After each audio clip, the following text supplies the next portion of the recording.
Assalomu alaykum. Bugungi mavzumiz men hayotni sevaman.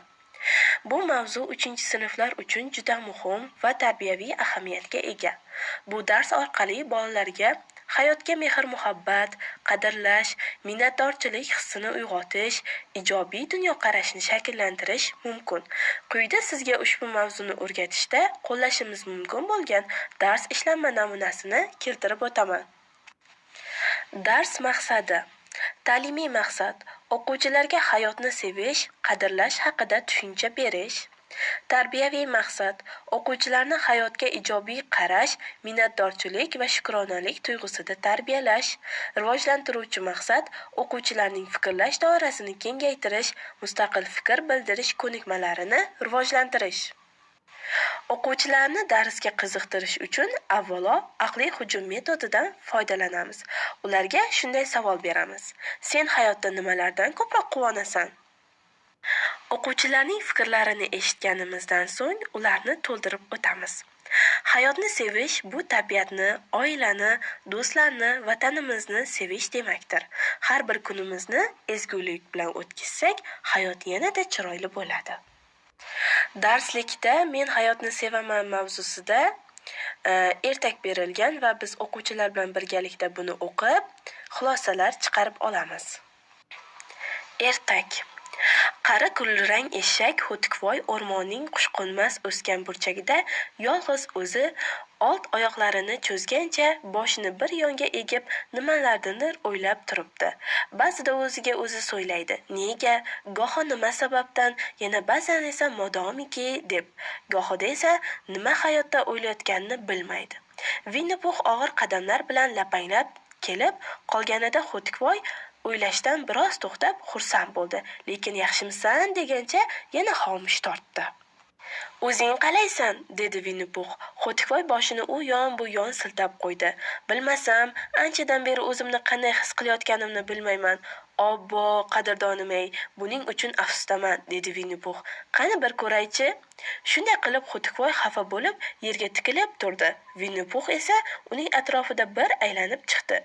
Dumingga nima qildi? So'radi Ho'tikvoy. U yo'q-ku, aniqmi? Dumim joyidami yo'qmi, u bu borada adashmaslik kerak, lekin sening duming joyida emas. Xo'sh, keyin nima? Hech nima. Bir ko'raychi, deb Ho'tikvoy sekingina aylana bo'lib dumi o'sib chiqqan joyga qaradi. Dumini topolmadi.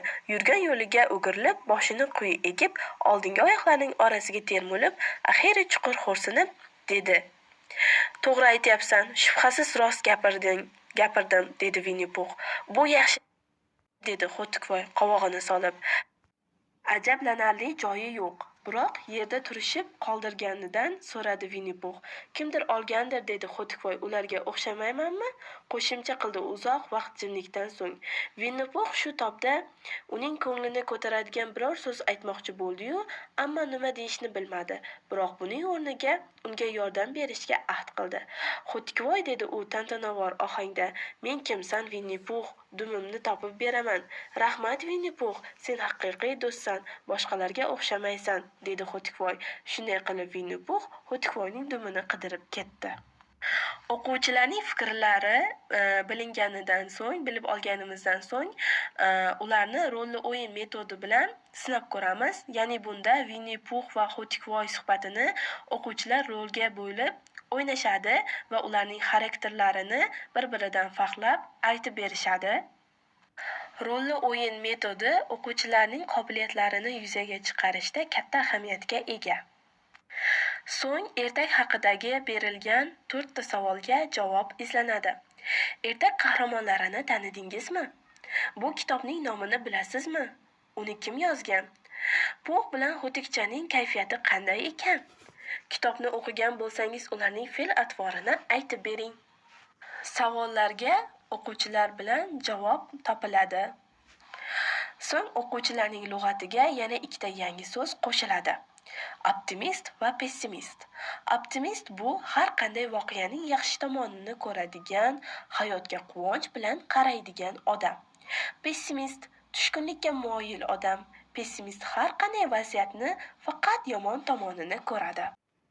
Ertakdan kelib chiqadigan bo'lsak, Winnie Pooh optimist, Xo'tikvoy esa pessimistdir. O'quvchilar bilan guruhli shug'ullanamiz. Bunda har bir guruh pessimist gapni optimist gapga aylantiradi. Bu gaplar kitobda misollar berilgan. Natijalarni esa doskaga klaster usuli orqali yoziladi.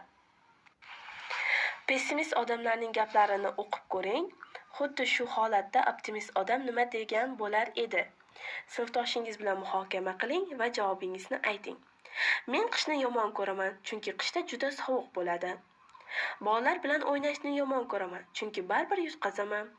Menga xonaki gullar yoqmaydi. Tagiga qancha suv quysang ham baribir gullamaydi. Men yozni yomon ko'raman, chunki yozda juda issiq bo'ladi. Buning ustiga qorayib qolaman. Ekskursiyaga bormayman, chunki u yerda zerikib ketaman. Uy vazifalarini bajargim kelmaydi, chunki juda qiyin, baribir xato qilaman. O'quvchilar berilgan fikrlarni pessimistdan optimistga o'zgartirib, klaster tuzib bajarishlari kerak bo'ladi. Hayotni sevish. Hayotdagi har bir ne'matga xursand bo'lib shukr qilishdir. Xushchaqchaq odam atrofdagilarni ham xursand qilib, ko'nglini ko'taradi. Uyga vazifa. O'zingiz yoqtirgan ertak, hikoya, multfilmdagi qahramonlarni eslang. Ularning qaysi biri optimist, qaysi biri pessimist edi? Daftaringizga yozib keling. E'tiboringiz uchun rahmat.